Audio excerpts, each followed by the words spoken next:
What's up, folks, and welcome back to Dyce Reactions, where we are staying in Australia tonight. Oh yeah, we are going to be checking out 9 odd lies Brits get told about Australia. Grab my side checks one out. We ain't going to waste no more time. We're just going to get right into it, folks. We're going to get right into it. Oh yeah. Okay, people in the UK have been lying to us about Australia for years. And if you grew up in Britain, you've probably heard of one of these ridiculous myths. Ever since we were little kids, these things completely shape how we imagine Australia, and none of them match reality. Not even close. So today I'm breaking down the 9 weirdest lies that we get told about Australia, and I promise you, even I was shocked at how far off we were. Right, let's expose some lies. Myth number 1, Australians live in the outback. Because we really don't get taught anything about Australia, at least when I was in school, I don't know if it's changed now, we are sold this image of, the dusty red ground, kangaroos, maybe a tumbleweed, make it a little bit Western themed. And even though we grow up with shows like Home and Away and Neighbours that show a more city living version of Australia, a lot of us still think that the majority of Australians live in the dangerous hot parts of the outback. Of course, I can't speak for everyone in the UK, and this is just my personal experience growing up in the southwest of England. Of course, there will be a huge amount of Brits who have a vast, accurate knowledge of what Australia is really like, but if you're like myself, you were told a lot of lies about Australia. A big reason for this is the mainstream media we're influenced by. Not Neighbours, not Home and Away, things like I'm a Celebrity, Get Me Out of Here. They film in Queensland only like 2 hours away from Brisbane, but they present it as either this outback world where they kind of start off the show doing some of the challenges before they get to camp, and then they show it as this complete tropical jungle, when in reality a lot of the populated parts of Australia are covered with lovely suburban areas, quaint little cafes, lots of traffic, large cities with massive skyscrapers, and Uber Eats. For example, Brisbane, it feels far more Miami than it does Mad Max. I've got lots of British mates back at home, similar age to me, who say things like, oh yeah, Australia's like Mad Max, or like, oh, you'd be getting loads of dust and flies in your eyes, and oh, you're gonna be hot all the time. And it's just this completely fictionalized version of Australia that we're told by, honestly, word of mouth in the UK, and it's just completely untrue. You might be watching this and you might live in the outback, so I do apologise, but the vast majority of the population of Australia, they live in the more coastal towns, suburbs, cities. Honestly, that was very new to me when I found that out. Like, they were more on the coastal side. I was a little shocked because I thought it was exactly what he said there. Mainstream media can really shape your mind, and especially in those times where there's only like television, there are not other platforms where you could actually get information and see things in another lens. So you can't really blame individuals per se to have that kind of mindset, because that was given, that was the only choice at the time. But now in 2025, there are many ways to find out certain things and get out from the ignorant state. Of Australia, they live in the more coastal towns, suburbs, cities, but I've been dying to get into the outback. So if this video gets over 25,000 likes, I'm going to make a trip to the outback, shoot a load of videos out there, so make sure you hit that like button. Right, number 2, they eat strange animals all the time. Again, this comes from our I'm a Celebrity that's set in Australia. Some of their meals in the camp each night will be things like emu, kangaroo, crocodile, and we suddenly start thinking, Australians must actually eat this then, this must be normal. But while these meats exist and while you can buy them in Australia, they're not part of the daily diet. They're not part of Australians' breakfast cereals. I'm ashamed to say that one of the first ever Australians I met when I had my first professional acting job in Japan, I was trying to make some conversation with her, and I said to her, so what do you guys eat for breakfast? Completely innocently, because I thought she was going to tell me all these cool,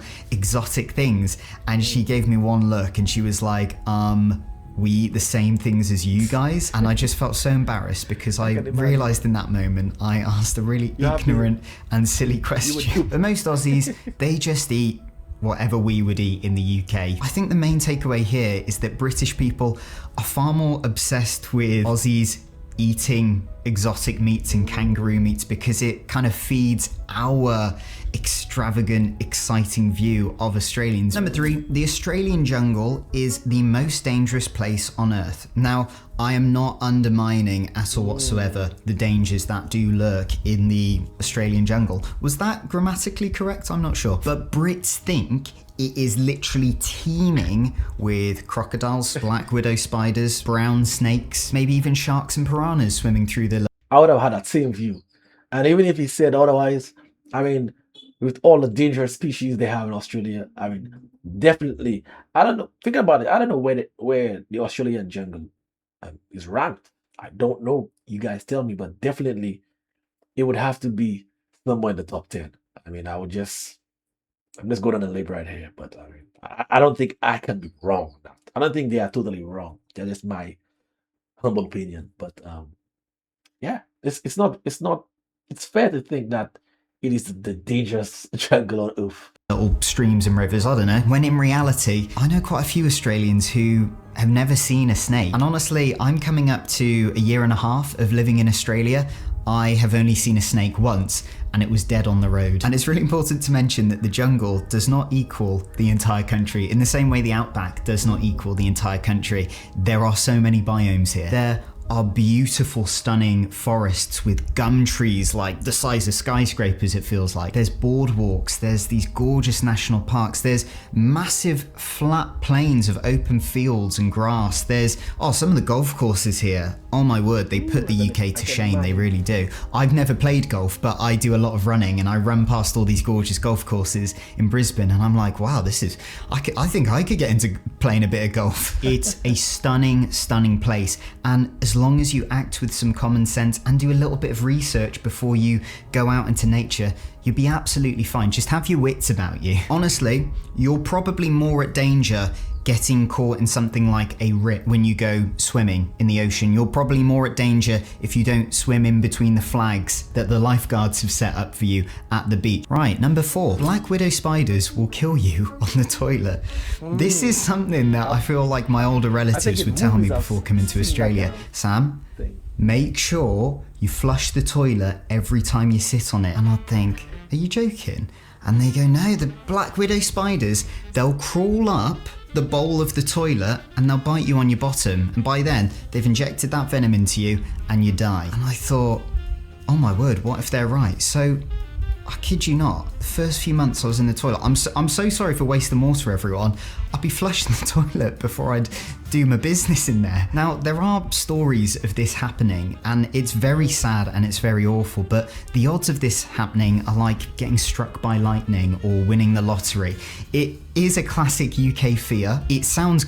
How often people die from black widow spider bite in Australia? Hit me up in the comments. You said that, and man, I don't do well with spiders. Well, not the small spiders, but I'm talking about the tarantula, the big ones, man. I'm just not a fan of it. Yeah, I'm not a fan of it at all. Completely ridiculous. Kind of like the joke that British people will explode if they don't have a cup of tea every 30 minutes. However, I'm thinking about some of my relatives back in the UK and I think that would actually be true for them. But in reality, it's very rare that this would happen. I've personally never seen a spider in my toilet, not even a harmless one. So toilets are very safe here. I'd actually argue that the toilets are better here. Have you ever been to a toilet in somewhere like Sydney or Melbourne or Brisbane? They've been bloody gorgeous, if you can call a public toilet that. Whereas you go to a toilet in the UK and they look pretty shocking, not gonna lie. That's all I'm gonna say for now. Number 5, it's more expensive than the UK. Now it is complex because some things are higher and some things are lower. For example, if you want to buy a house in one of the major cities in Australia, you will probably be paying way more than you would in most of the UK because property here right now is very expensive. But renting in Brisbane, in my experience, has been far cheaper. Now it's important I say this is just my personal experience, having lived in places like Gloucestershire, Cornwall, and even London whilst I was living in the UK. And a lot of people have said to me, yeah, but Sam, you can't compare living in, London to Australia. London will always be so much more expensive. But even after living in a very expensive country like Japan for 2 years and having lived in other parts of the UK, I have still found that Brisbane is a much cheaper place to live. So my rent here is way cheaper than what I used to be paying in the UK. I'm saving a lot of money because you don't have to pay council tax, aka rates here, when you're renting in Queensland, that is. I'm also finding that we get a lot more bang for our buck. We get a much bigger home to live in, whereas where my wife and I were living before, it was a tiny one-bed flat. Like most rooms you could do that in and you'd be touching the walls, there was black mold, and it was quite a cute family-friendly area, just we were paying so much for it. The coffee is $5, so about £2.50, whereas the same exact coffee would be much worse in the UK, I've found, and would cost you double. So there's lots of different things, and then of course there's the typical argument of how some of the best things in Australia you don't pay anything for anyway, like the constant sunshine, which I would say is pretty constant in Brisbane, and the fact that sometimes when I am out on a run, I might see a few wallabies or a koala in a tree, and I'm like, whoa. Well, what I've learned is that I'm much happier when I don't compare every little thing I may or may not pay for back in the UK. And when I start appreciating what I have in front of me, which is the opportunity to live in this beautiful, beautiful country, hopefully for as long as possible, then yeah, you feel much more calm and content. Line number 6, every Australian talks like Paul Hogan or Steve Irwin. Now, these are absolute Australian legends, especially Steve Irwin. I was watching Steve Irwin when I was a little boy, and his passion is an absolute inspiration. I also love Steve Irwin's accent. It is fantastic. But Australia is a very big country with a lot of different immigration from different people all over the world. So it has lots of different influences, and a lot of people, even Australians, might tell you that there's only 3 different kinds of accent in Australia: cultivated, broad, and then maybe somewhere in the middle. And I've actually found that that's not particularly true. I really do try and listen to other people's accents because I'd like to think, oh, maybe I could play someone from Adelaide one day. Oh, maybe I'm playing some sort of like business Sydney guy in, you know, a TV show soon. Like, I need to listen to these accents and pick up the different nuances. And the more you listen, the more you realize there are very little differences in each accent depending on the city and state you're in Australia. It's really cool. I did a video last week, so go watch that at the end of this film, and how it's got quite a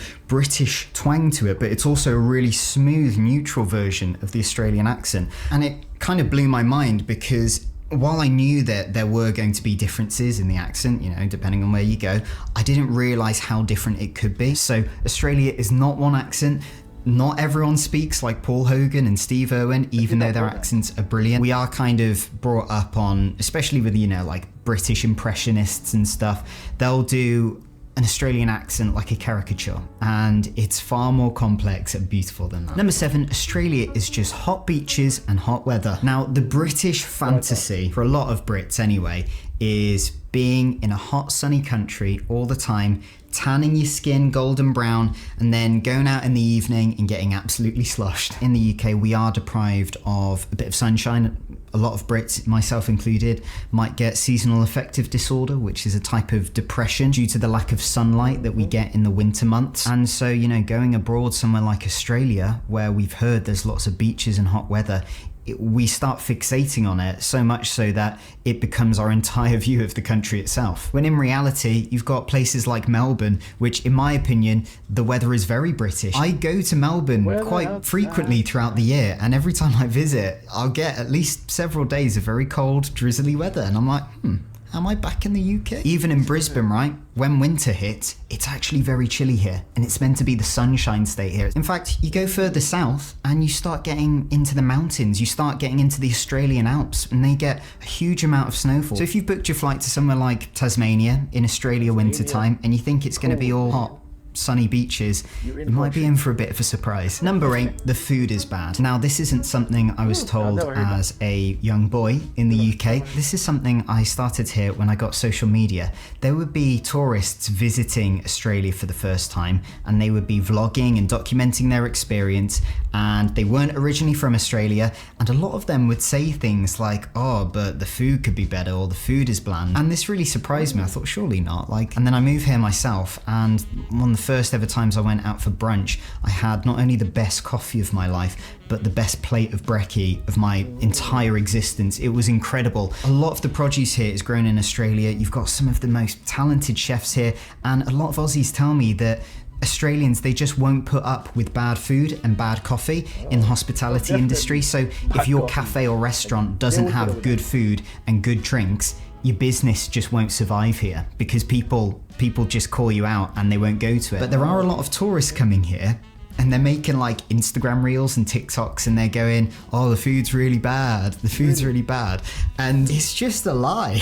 And the thing is, it's kind of brutal, because then you open the comment section of these videos and Australians, they are not happy about it at all whatsoever. Number 9, every Australian surfs, even the toddlers. We are brought up with this view, I think from Hollywood films and TV again, that Australians have long hair, tan skin, they're constantly in a wetsuit, and they surf like no man's business. Brits imagine Aussies basically like being birthed on a surfboard. In reality, a lot of Australians haven't even surfed in their life. There are some that, you know, go on a daily basis and are absolutely sick. A lot of your Aussie mates that you'll make probably have never surfed in their life. But giving it a go makes for some great stories. I'm ashamed to say I haven't even tried surfing yet, and I've had a great time, but I do really want to try it. But I must say, please get yourself to a beach if you're in Australia. They are absolutely gorgeous. So much better than the UK. But watch out for the blue bottles.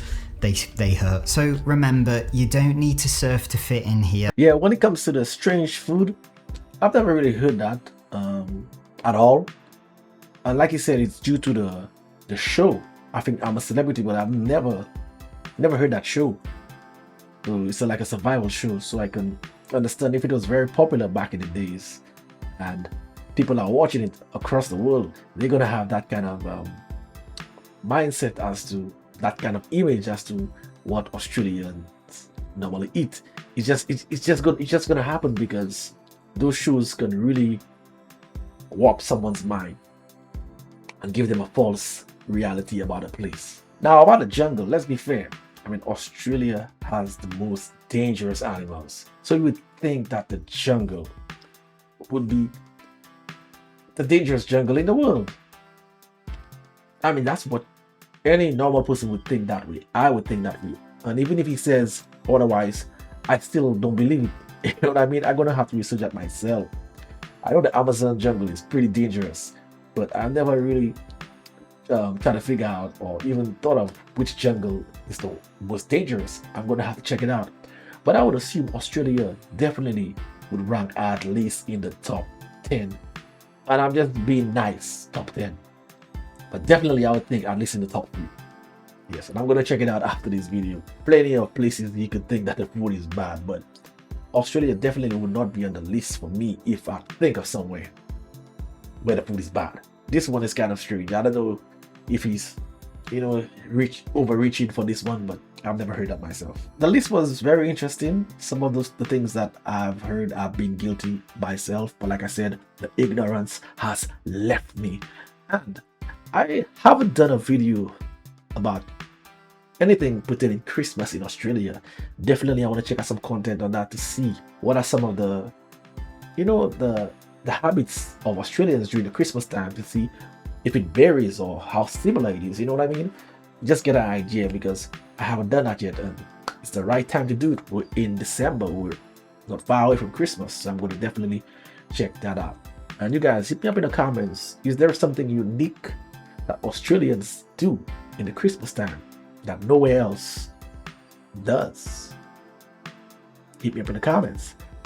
If you want to see that long drawn outro that I do, hit me up on Dyce Reacts by the Buzzin Reactions. This is where I'm going to be making my exit. So until next time, peace out.